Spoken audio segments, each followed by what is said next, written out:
So we did a book. We're live, by the way. We did Okay. a book club during pandemic, and we would like ask the members, right? We had 6,000 members. We asked the members like, well, what book should we be reading? You know, here's our, and I think we actually published the leadership list of like these leader chosen books. One of the books, Diana, was The Buddha and the Badass. And the idea behind, because I'm getting this vibe with you, but the idea was just kind of like that, you know, you have to have this balance of, you know, sort of kicking ass and finding peace, inner peace in this piece. But you said this as we were coming in, you've got your own future book title, which I'll buy the book right now if I can do a pre-order. What are you going to call it? Well, this is a chapter of my life. I don't know if there's going to be a book written about this, but it's going to be The Monk and the Mermaid is a future chapter of my life. and I think it's just become, you know, being in high octane AI world right now, you know, it's like the most intense place you could possibly be in. And so I think that's my running sense of centering right now. I was telling you about how my favorite books are either sports coaching books, because to me, that's where you see real leadership happening. So Coach Wooden, Phil Jackson, Bill Walsh, like all the best coaches, just incredible books.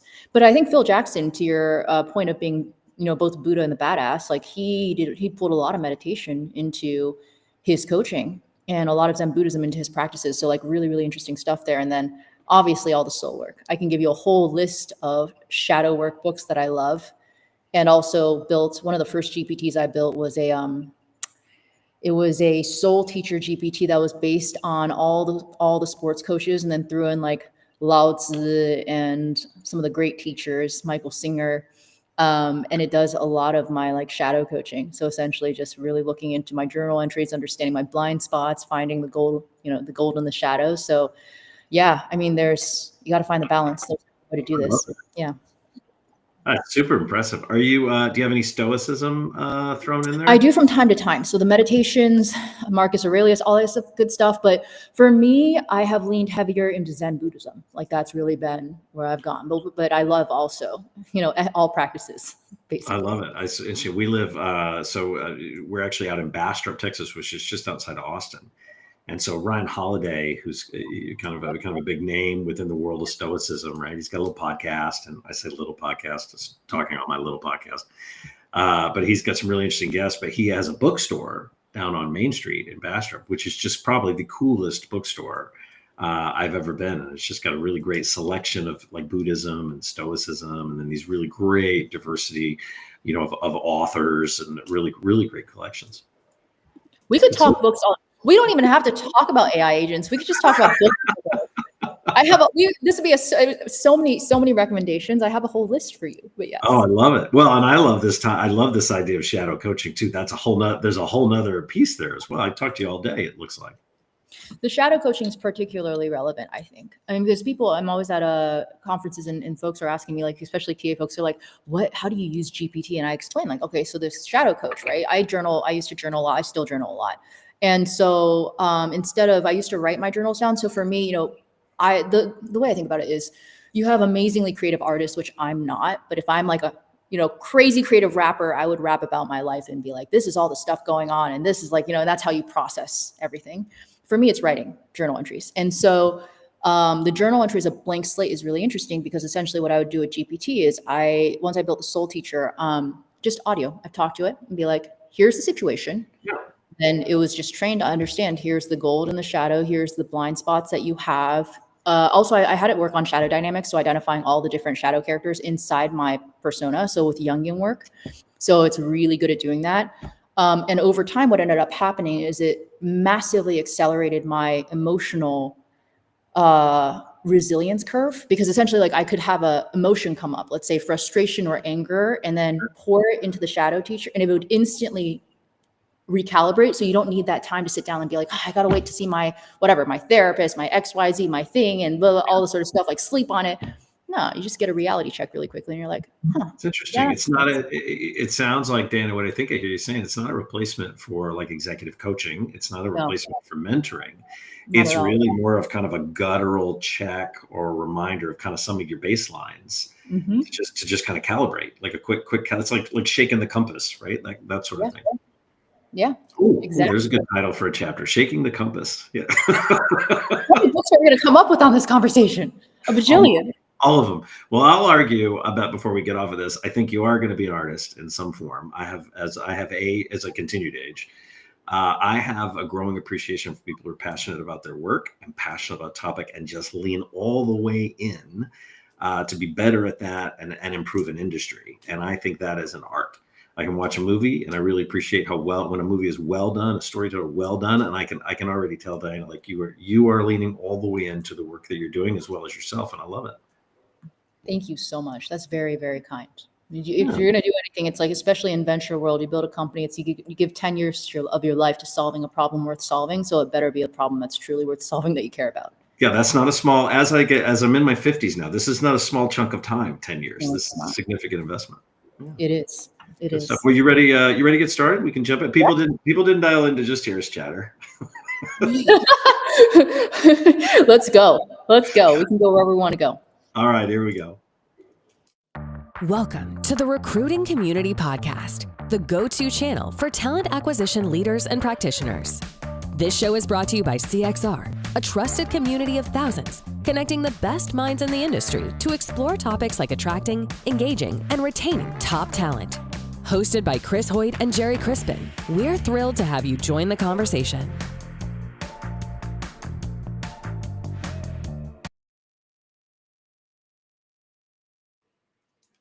Yeah, I gotta say, I'm feeling the new intro. I like the new bumper. All right, so welcome to the Recruiting Community Podcast.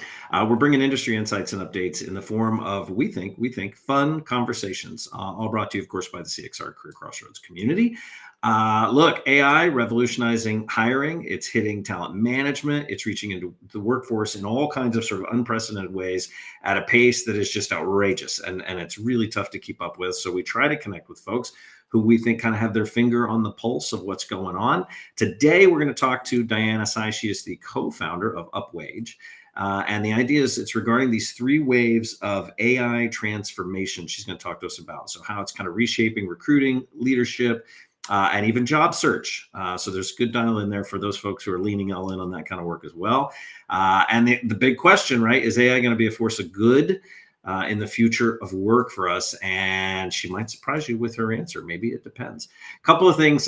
First, we're streaming on all the socials. We've got the YouTube, the Facebook, the LinkedIn, the Twitch. You can check those out. You can also see past episodes and future episodes coming up. You can see what's ahead at cxr.works/podcast. If you happen to be on LinkedIn with us, you want to say hi to Diana or myself, or just ask some questions, you can drop those in the chat on LinkedIn. If you happen to watch later and drop it in, we do get a notification. We'll get those questions over as best we can and try to get back. And then one last reminder, this is an ad-free labor of love. Nobody pays to sort of be on the podcast. If somebody's here, like our guest today, they're here because they're doing kind of cool work, and we want to share and kind of shine a spotlight on the work that they are doing. So let's go ahead and bring Diana back in. There we go. All right, Diana, how are you? Welcome back. It's so good, and excited to chat with you today. Yeah, I love it. Look, let's give, I know a little bit about you, and you've just done some work with us on another piece. We'll get into that. But you are an author, you are a serial co-founder, you are a Georgetown grad, but give us kind of the escalator pitch, if you will, of who are you and why should we be paying attention to what you have to say today? I think who am I is much less interesting than what we're building and the problem we're solving. So I'll dive into that, right? So let me give a little bit of context. Rewinding a few years, my co-founder Greg was super deep into his PhD research on AI and labor markets. So we connected in the veteran recruiting space. So to your point of many different serial ventures over time, I've always been an entrepreneur, always looking at how to use tech for good. And so Greg and I, we were obsessed with this question of what happens when AI really takes off. We knew it was going to create, but also destroy millions of jobs. We were already thinking about this 3 years ago. And our question to ourselves was, who's going to safeguard all these workers? And how do we ensure that, people aren't just left behind? And so I think rather than us just resigning ourselves to a robot takeover situation, we asked a pretty counterintuitive question for the time. And again, this is before GPT, this was before the agents, before anyone was talking about AI. Our question was just, could we use the power of AI to combat the disruptive impact of AI itself? So could we build AI agents that reduce bias, friction in hiring, protect people from the very displacement that AI might create? And that is what drew us into this decade-long mission of building AI agents that reimagine how companies are hiring, developing, redeploying talent. We are super passionate about what we do because ultimately, we're partnering with companies that are helping to build an AI workforce safety net where higher quality talent is hired faster. And also in the future, talent can be redeployed faster via smart AI interviews. So that's sort of a little bit of the elevator pitch on the why behind what we do. I love it. So let's jump in because we kind of teased this out, and when we posted it, we talked about these 3 waves of AI transformation. So Diana, can you kind of break down those waves for us? So level set, and maybe tell us where you think maybe most companies or TA leaders specifically might be on that curve. Yeah. So the waves of AI are super interesting, and this came out of last year we deployed about 4,017 AI agents and had a lot of 1,000+ conversations with TA leaders to prepare for writing our book, AI for Good, how to use AI in hiring, basically for good.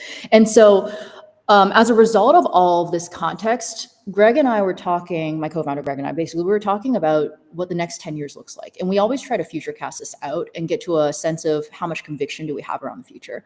And during our last conversations in December, we really got a sense that there were 3 waves coming. And so we spent 2 days talking through the waves. We're like, are we certain? Is this the wave? Is this the wave? Which wave should it be? So this is just our hypothesis. I think there's multiple possible waves, but it's my favorite question to ask anyone in the TA space and also founders as well of technology in the space. So from our perspective, wave 1's already happening. That's the transformation of recruiting tasks. We think of it as 2026 to 2027 with already a pretty big head start in 2025. Yeah. A couple predictions here that AI-driven interviews will become mainstream, mostly because there is so much ROI and also there's so much value to having a pre-interview by AI before the recruiters and the hiring managers are ending up spending their time, very valuable time, in conversations with candidates. And so what that also brings is a reduction in repetitive screening, reduction in bias. It frees up recruiters for more strategic conversations. So as a part of that, we see as part of this wave that recruiters will be evolving into a new type of role, talent advisors more so. Because with a lot of this, I'm reaching out to candidates all day, looking at their resumes and trying to get them into an interview with me.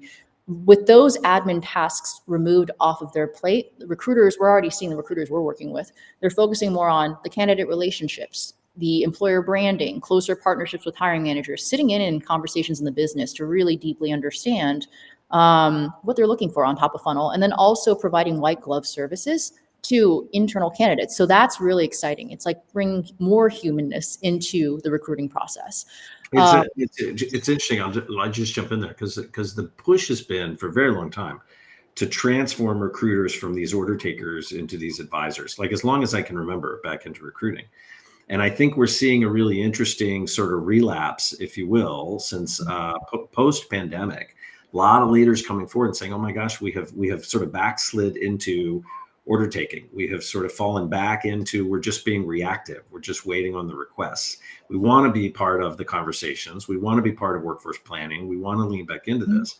I love to hear that your take is AI helps to enable this. I'm aligned with you and I agree. I think there's a big piece of this as well, though, that says, look, this only enables you if you're ready for it, right? Because just flipping the switch and turning this on, bam, suddenly we're advisors. I think there's a bigger point to this, and that the culture of the organization, the leaders in the organization, the stakeholders in the organization have to be behind that, right? That enablement. We always think of it as product is only the one leg of the third 3-legged stool. It's product, people, and then process changes, right? And the people changes are really important. The people transformation. We always think about how top so here's what we've learned actually just from working with a bunch of recruiters in terms of pairing recruiters with AI agents.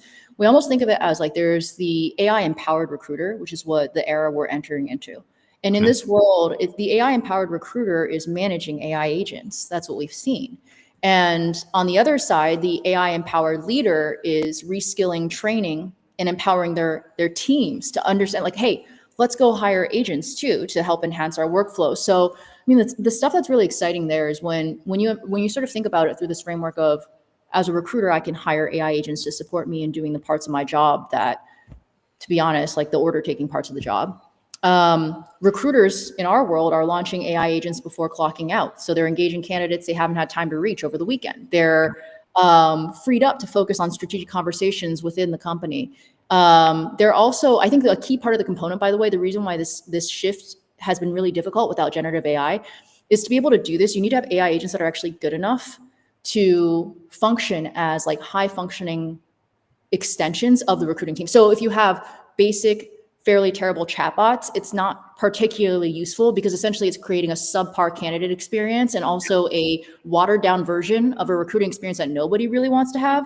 So only now, I would say in the last year, have we even had the technology to be able to offer recruiters something that is deserving of being hired for their team, if that makes sense. I'm totally aligned with that, Diana. And I'll tell you what's interesting to me. I would say, as we kind of watch this curve and the agents get better and the tech gets more sophisticated, I think we are rapidly approaching a point where, because at this point now, we tell all of our leaders, like, look, the way you need to treat any of these, the Copilot or Gemini or ChatGPT, they're just really, really eager interns.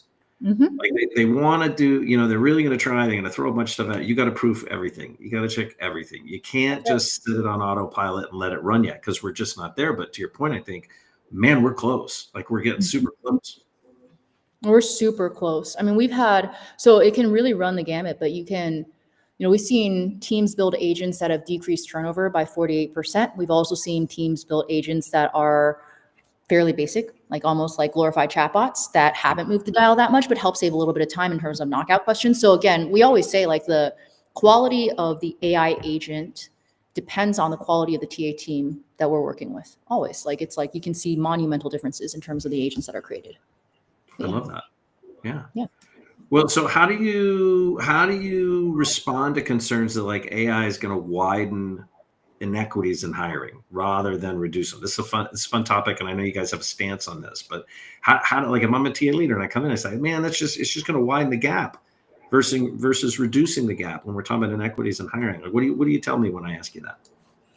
Yeah, it all comes down to how you design the product, and also if you're working with a team that is seeking to meet or exceed what is being regulated. So I'll say here, so let me start, I'm going to split this conversation into two pieces. So there's product design and there's also compliance side. So on the compliance side, we talk about this a lot in our AI Trust Center, but essentially our position in the company has always been like, it's not good enough to just meet legal expectations, because to be honest, we're the ones building the technology. So we actually know what needs to be regulated. So essentially we can self-regulate. So just by meeting, the standards aren't even high enough. So as an example, New York State Law 144, right? This is the one that people most commonly talk about. And so one of the things that's required is an annual third-party bias report. And so sounds fairly straightforward. So the annual third-party bias report only requires us to audit protected classes. What about non-protected classes? And so this is the thing. I think like when it comes down to creating a world where AI creates actually more accessible and fair hiring, from our perspective, what we just did is we're like, well, third-party bias audit reports require us to audit how we're treating protected classes. We're also going to audit ourselves on non-protected classes and make sure that that's also amazing. So to make sure that like we're going to self-police ourselves. The other thing on the product side, I would say is like we have, I'll give you an example. So we have two different AI agents that work together as a pair. The AI interviewer, which does advanced behavioral interviewing, and the AI analyst, which essentially is an invisible assessment. It reads everything on the interview side and then helps understand high, medium, low fit for competencies and skills for that role, all personalized according to the TA team. Now, to create a environment where we make sure that the process is more fair rather than less, first thing is just generally speaking, when you implement something like AI interviewing, it creates consistency across the board. We oftentimes will get partners that are like, my current process, I have my hiring managers trained on interview guides, but I don't know if they're using them. And also I have no way to know if they're doing the interviews that we're asking them to do. So there is one thing about consistency just across the board that generally, you can really improve your outcomes from that perspective. Yeah. But in our case, what I wanted to get to is this is the product design side. So we actually took our AI interviewer agent, and after it completes its conversation, which by the way, we built EEOC guardrails into, so that's another way to build guardrails into your product itself. On the AI analyst side, when it's reading all of the transcripts and analyzing, we actually redact all PII, all identifying information before it even goes through the analysis. So there's just a lot of like things that you can do to build it into your product and make sure that well, for us, it's a North Star mission thing, because essentially we came into this to create a better world. And so it's a non-negotiable to improve the standards rather than to just meet them. But But I'll also say, like, one other thing we noticed is on average, about a third of candidates that are AI interviewing with us, they're doing this off hours. And it's been really important in driving up both quality, but also candidate experience. We just did this NPS survey it was 17,000 candidates took our NPS survey. And we have a 9.01 rating right now. And the reason we got all these feedback points that came back that were like, hey, I really appreciate that I was able to make dinner for my kid while I was doing my interview on my own time. Like, I really appreciate that I could do this at 3 a.m., in bed. So all of these different things that we don't even think about that are inherently baking bias into our process by saying, essentially, you only get a chance at this job if you're available between this time and this time when my hiring team is available to do it. Like, these are just baked in areas that AI is solving for in the process. So yeah, I think that those are some of the different pieces. It's funny to me, that aspect, Diana, that was such an OMG moment when real data started to come to play in recruiting years ago, 15, 20 years ago, when we really could tell when people were applying, and we really could focus in on like how much easier it was when mobile hit the scene, right? I don't know what that would have been, 2000 and for mobile recruiting, 2005, something in that window. It was like, oh my gosh, people are applying on the couch. People are applying on their own time. They're no longer hiding at their cubicle at their desk and applying. And I feel like, to your point, like that has just exponentially become more understood the more advanced the technology gets. The more we play to the consumer, right, the candidate, the customer in this equation, the easier we just try to make this. And it's no wonder that the NPS scores would be off the charts as a result, because you're literally listening to the customer and giving them what they're asking for. That's exactly it. And there's also the other part of it that, do you remember this study that was about judges being more lenient after taking a break? Like, basically prisoners were more likely to be granted parole early in the day or after a break. Like, it was like a big study in 2011. I don't know if it's been discredited since, but who knows now. But it was like a huge study at the time, because it was like, oh, if you're set to be seen, like to be in court after lunch, it's like super, whatever the times of day are. But I think, to me, the study is just, we're human. And when you're hungry, maybe you're harsher. And when you're not hungry, you might be more lenient. And unfortunately, the data proves out in situations like this. So I think we also think about the fact, like, it's not like our people and processes are terrible and therefore we must reform them. It's just like, we're also human, and people kind of behave differently when they're hangry. And so what's nice about having an AI that's consistently has consistent sets of criteria, that's doing the interview all around time, that's cheerful. I mean, we train it to be very cheerful. And the other key aspect, I think, is, and this is important, what we noticed immediately is that a lot of candidates, like, depending on the role, we started with a lot of high volume roles that were frontline, and then started moving into the more corporate roles as well, to the point where we're now doing executive level interviewing. But what was really key is we had to train the AI to do star interviewing and probing, because we found with folks who didn't come from a traditional educational background, or maybe didn't understand how to like market themselves as well, they would give one-word answers. And from a recruiter perspective, it's like, if I'm looking at your resume and it's not well written, or if your answer is one sentence, I'm sorry, I don't have time to go like find out what the details are. But the AI can. And so when you train it to do the star interviewing, it can probe, it can be patient, it can be like, wait, tell me more about this, and really pull out the context, because the best hire may not be the one that is the best at interviewing. It's the one that you have a patience to understand, Oh yeah, but now you're getting into, I got recruiters who probably shouldn't be, like, if these are executive level, right? And I got a recruiter that's doing an interview and they're not probing and they're not doing the things that I would happily give to the AI. You've got a whole nother issue there if you're upskilling my team with the tech, and you're like, I want those folks off my team anyway. Well, there's another side. I would say, generally speaking, when we're discovering that sort of probing, the sort of AI's ability to probe and where it adds the most value, it's decentralized hiring. It's decentralized hiring where hiring managers whose jobs are not recruiting, they've been never trained in any interviewing processes, but they're said, it's like, look, our team, we have a centralized TA team. They are super busy. We cannot literally hire for all 1,000 locations. Hiring managers, you need to go do your own interviews. This is actually where the greatest value comes from leveraging an AI interviewer, because essentially you can bring that level of rigor to a hiring manager run process, which we have heard way too many bad stories about when it comes down to what's happening in terms of bias in those conversations. Well, yeah, I mean, the biases aside, you've hit the nitrous button, right? Because now it's just from a speed, just from a volume, just from a time standpoint, like, that's exponentially better, right? Across the board. Exactly. Yeah, Well, I just think that's super powerful. And I think that's a piece that most folks, sort of miss. And I think that when you talk about your recruiters becoming recruiting advisors, I think you've got to talk about the leadership at that level becoming almost recruiting and AI conductors, right? If you will, right? Helping with the tools, helping facilitate how to take advantage of the technology, how to keep the human and the human resources, to your kind of point earlier. So let me, all that to say, I guess, Diana, is like leadership in AI, in the age of AI, is just different. It is very. Yeah. So let me put you on the spot. Like, what traits or practices do you think sort of define successful leaders today, and what do you think maybe is on the outs, given this, this new age of AI within talent? Oh, I love this question. Such a loaded question, but I really love it. So I think what I'll do is I'm going to share what I've seen from the best chief people officers we've been working with, because Please, honestly, yeah. we take a lot of our cues there.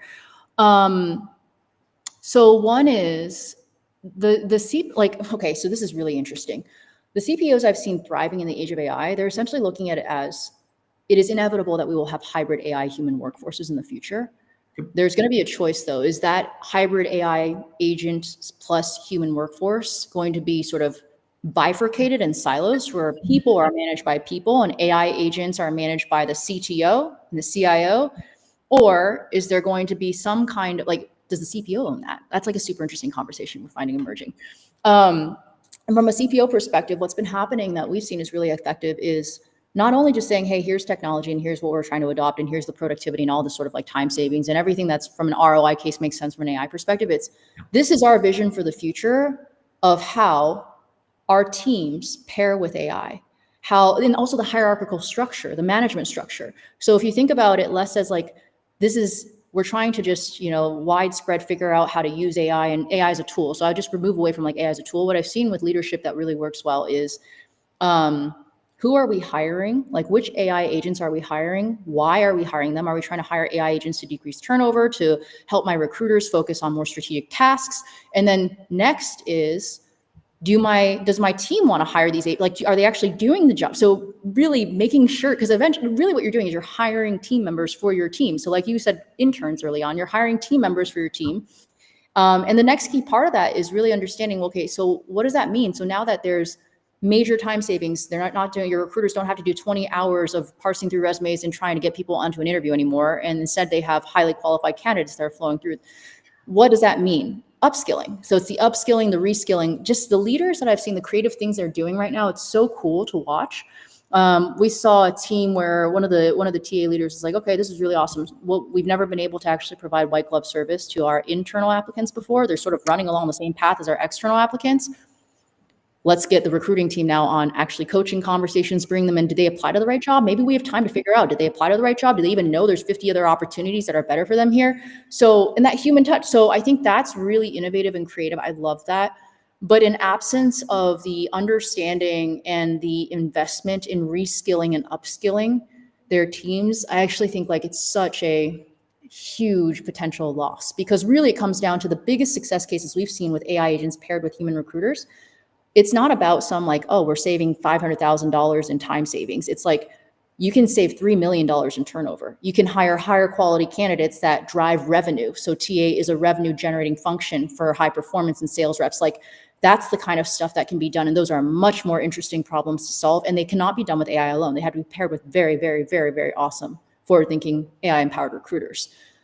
So I know that was a lot, but I have some thoughts. No, I love it. I mean, I just keep coming back to, I think it was Bill Gates who said early on in this AI generation we're in, the company, the organization that nails the assistant, right? That nails the personal assistant with AI will win the race, hands down, right? And I kind of, every time I play with something like OpenAI's Operator, or any of these code writing like Claude, or any of these pieces where now it's getting into my email and it's helping me summarize, like all these things all the way through every level of a recruiter's job, and even up into the recruiting sort of leadership. I just keep thinking like, man, if you get to a reliable, to your point, I'm hiring an agent, each of the recruiters has like a pocket me, right? Or a pocket expert, sort of on call, on demand, like a shadow coach, or like, that kind of thing, easily accessible, fast. And here's the key, I think, in my humble but correct opinion, reliable, Like Yeah. it has to be something you can completely trust. We're not there yet, but I do think we're going to get to a point where we don't feel the need to maybe double check the responses or the recommendations or the sources that we get back from AI. So the key thing there is the ability to hyper customize. And there's something, so we have a secret thing that we're releasing next month internally for testing, but it's a secret thing. We call it the AI Builder Agent. But what's actually really interesting about the AI Builder Agent is we sort of realized this, like this was going to be most useful if recruiting teams could create their own AI agents instead of being like, Upwage, there's this role. How do you create an agent for X? Which is how we built the first 4,017 agents. So the builder agent literally gives the power to recruiting teams. It's like you drop in the job description, we can generate an AI agent for you directly on that, or you can tune it and add in all of your current screening questions, competencies, hiring manager intake forms, throw whatever you want at this thing, and essentially we'll generate AI interviewers that you can customize. I think that's the key, because it's like you're getting to. Do you remember, it's like when DALL-E first came out, where GPT was first creating images and they were kind of terrible, and then they got higher resolution and better? That's what's happening with our agents, like on the recruiting side. So our agents are getting more and more higher resolution and more accurate, but it's happening at light speed, like truly. Oh yeah, it's really incredible. Cool. So we also have a secret. So we have a little secret tool. So right now we have an LLM that sits in our forums. That's its entire job is community engagement. And so when something gets posted to the forums and nobody responds in 2 days, it's starting to reach out to people to say, hey, we know you're an expert in this space or on this particular topic, or you've been featured as a keynote or whatever. Can you chime in? Or it'll ask probing questions or ask people to expand. Well, just in the last month, we've released a beta of that same bot functioning almost as a knowledge bot with about 5 years of all of our community data. So any podcasts, any research reports, any forum discussions, any case studies, like just in our own world. So not external to us, but in our own world. And we've released it to 2 groups so far, and they're getting in and asking these amazing questions of that assistant, right? This sort of pocket assistant, if you will. And it's been really interesting to hear their feedback on what it's coming back with. Now, it's not solving for them.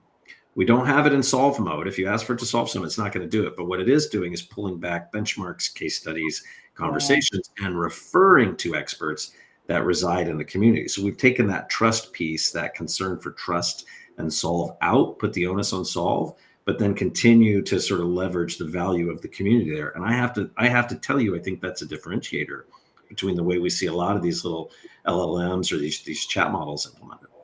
For sure. I love also how you're using it as like the job to be done there is an intelligence layer, like a layer that helps to collect relevant, curated intelligence at much higher speeds and to reference to the right experts, which is exactly the way to think about it. Like we've always thought about it as the initial AI agents. The first layer, as you think about the best AI agents you can possibly create in 2025, they're data collectors. They're highly intelligent data collectors. And then you get to the point where you can synthesize that data and add teams of agents underneath to do more sophisticated tasks, which is actually, you want to know something funny? We got through wave 1. We haven't talked about wave 2 and 3 yet. 2 more waves. We only got through wave 1. Maybe that's all the waves are going to have to be a whole different conversation at some point, but yes. Yeah, we'll have to have a follow-up for all those. Yeah, no, exactly. I think, can I talk about wave 3? Because that's where we're really obsessed, just real fast. Yes, 100%. Tell us about wave 3. Okay, so I'm going to skip wave 2 and just go to 2030 right now, because wave 1, we already talked about the transformation of recruiting tasks. Okay.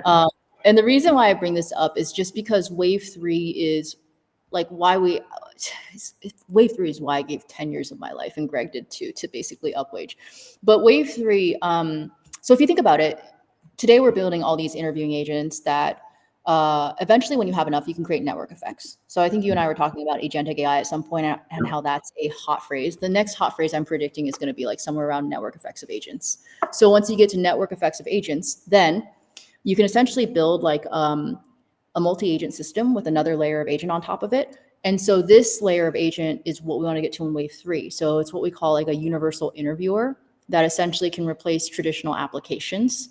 So job seekers, if we're working with one of our partners and we're powering hundreds of jobs with AI interviewers, imagine a world now when that's many companies, but you can take all those AI interviewers and they all nestle underneath a universal AI interviewer that a candidate can go to, and they can just say, hey, look, I used to work at this company, at this job. I got laid off. To be honest, I kind of hate that job. I want to do something else, but I'm going to tell you like what I'm passionate about.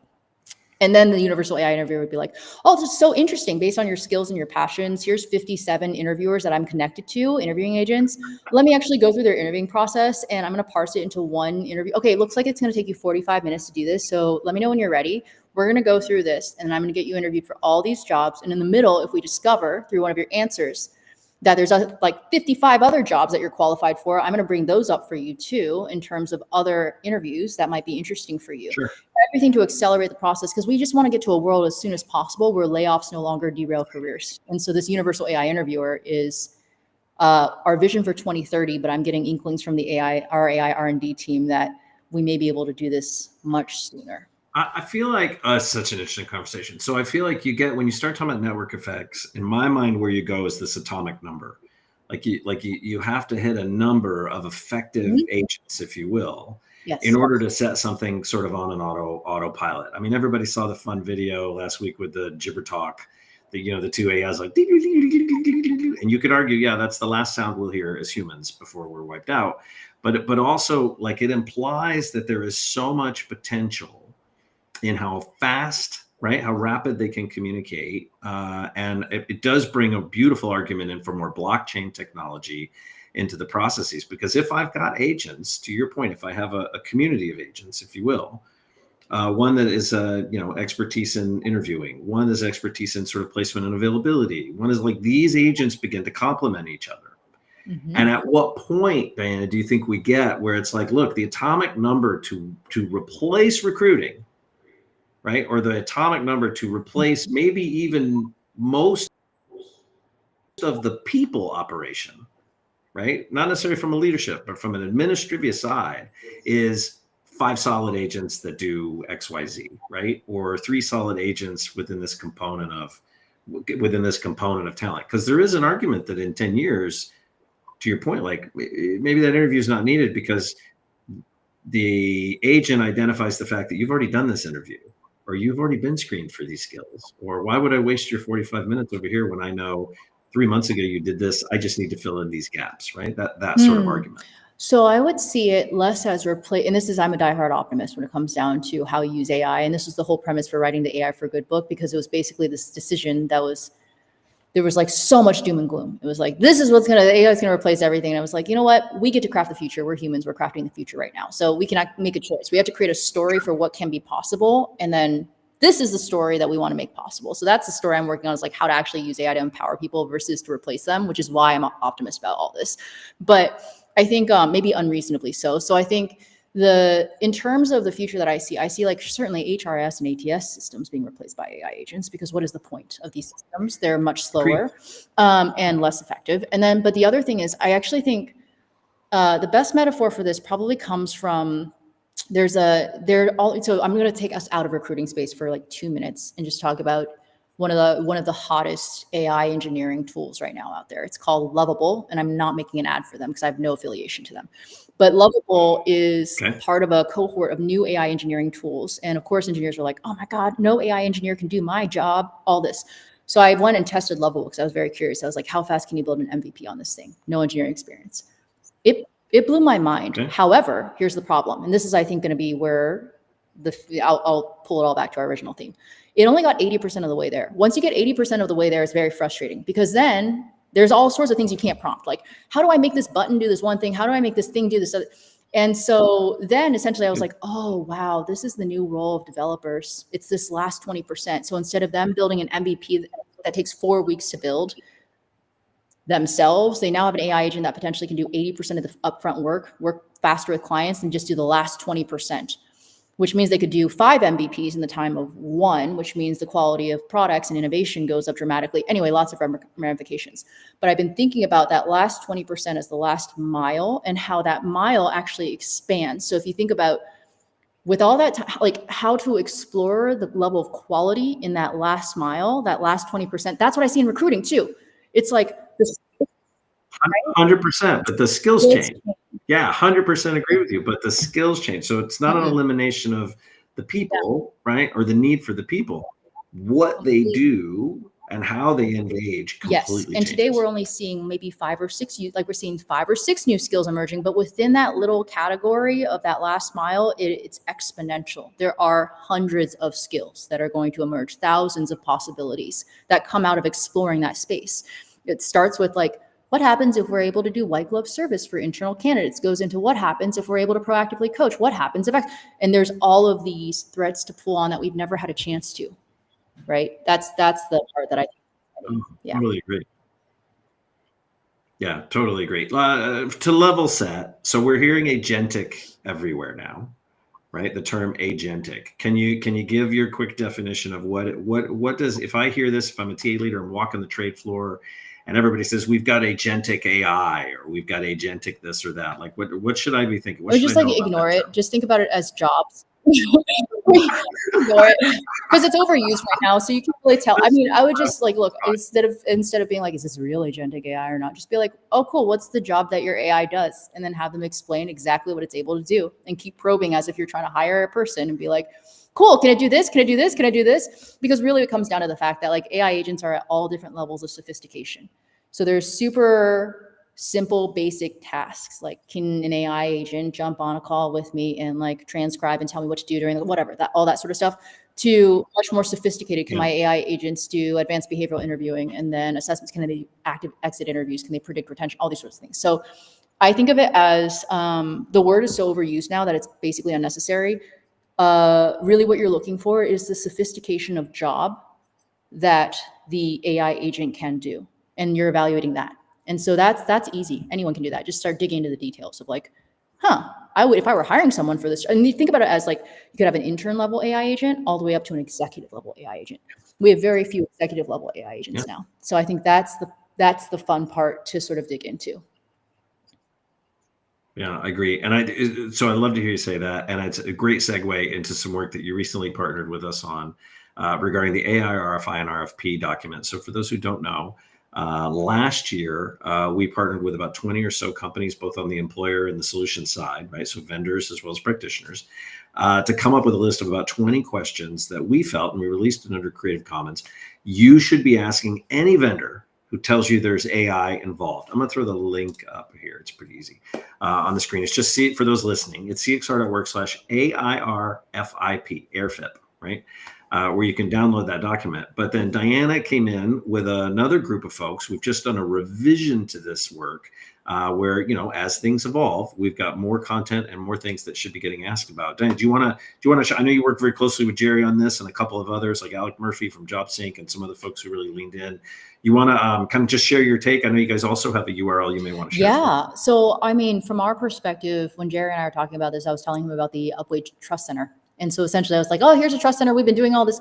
And the other part of it was inside the AI for Good book, we actually have a chapter about bias and the future of what recruiting can look like with much less bias. And so part of it is actually similar to your questions. It was actually the same thing. We had it inside the book. So I was just like, oh, okay, this makes sense. We can send it over. But I think the questions that really stood out to me were the ones around bias mitigation and misuse. These are just great questions to ask. I think, you know, these questions around like, how do you address the ethical and social implications of using generative AI for talent acquisition and hiring? I think challenging vendors to sort of think harder around the second and third order effects of their technology.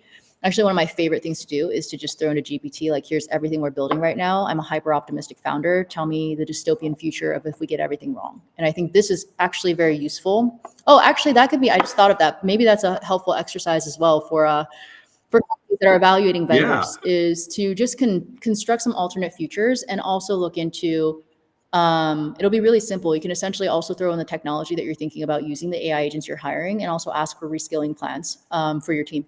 I think that could be really, really awesome. We haven't done that before, but I think it'd be interesting to try because it'll just proactively think about some of the ethical and social issues associated with AI usage. I love it. I love it. Look, so Diana, we've talked a couple of books. We've talked chapter titles. Now, we typically ask this question at the end of our podcast of all of our guests. We ask them if they were going to write a book on this subject, right? Whole book. What would the title of the book be? But I'm gonna pivot this just a little bit. If you were going to write a book on your experience, just your experiences through this crazy evolution as we've kind of moved into this era of AI, What would the title, not a chapter, but what would a title of the entire book I be? feel like this is a cheap question because we just wrote this book and published it. But this was not a setup, I promise. I mean, so the book that we've written that literally is publishing like this month is exactly, it's AI for good. It's how AI can transform hiring for good. That is the chapter, that's the book of everything that we're trying to do. It's a movement that we're building, right? I think that's the key thing. I'm glad that I wasn't put on the spot. Oh, if I had to invent a book title right now, that would be tough. But I think it is AI for good. And really, I think the other theme that I come back to, and I don't know if this is a title, but it's really around building the workforce safety net of the future with AI, but also how to leverage AI to combat the disruptive impacts of AI itself. There's something interesting there in a future book that's industry agnostic almost. You can imagine that applied to almost every industry, including recruiting. So yeah, those would be a couple of the ideas. I love your twist on this. I've only heard of one other. I think Reid Hoffman has a podcast series out where they're really leaning into AI, not for the doom and gloom side of it, but how do we use it to enrich, right? How do we use it to combat, sort of the dooms and glooms for this piece, and use that in our favor, right, to improve humanity. And I just love you taking that same optimistic approach. And it's just been really, really wonderful to sit and talk to you. Thank you so much. You too. And I think ultimately it's just like we have a choice. And that's maybe just the imparting thing is we all have a choice. And so, but being a bystander is not a choice. That's defaulting to whatever state that doom and gloom world can take us into. The momentum is in that direction potentially. So I do think, it's like, you just got to do something. And that's always been, I think for life, what I believed in is you just don't sit on the sidelines, just do something. So do something good. Yeah, I agree. I think it's fantastic. Look, for those who are, like I said, you're trumping away on the treadmill or whatever. You're not watching, you're just listening. You can easily find Diana Tsai out on LinkedIn. We've got her URL up here. If you have trouble finding her, reach out to us directly. We're happy to share that and make that connection. But Diana, again, thank you. I know you're super busy. Thank you so much for your time, and we just really appreciate the insight. And I'm looking forward to doing more stuff with you. Thank you so much. Yeah, happy to do it. Hang out here afterwards. The bumper will play, but just stick around. Don't go anywhere yet. I want to remind everybody, cxr.work/podcast. You can listen to this again if you came in a little bit late. We did have some questions pop up. That's okay. We'll get to those. And if you want to know what's up ahead as well, cxr.work/podcast. We try to keep it easy. Until next week, everybody, take care. Thanks for listening to the Recruiting Community Podcast, where talent acquisition leaders connect, learn, and grow together. Be sure to visit cxr.works/podcast to explore past episodes, see what's coming up next, and find out how you can join the conversation. Whether you've got insights to share or want to be a guest on the show, we'd love to hear from you. If you're interested in learning more about becoming a member of the CXR community, visit us at www.cxr.works. We'll catch you in the next episode.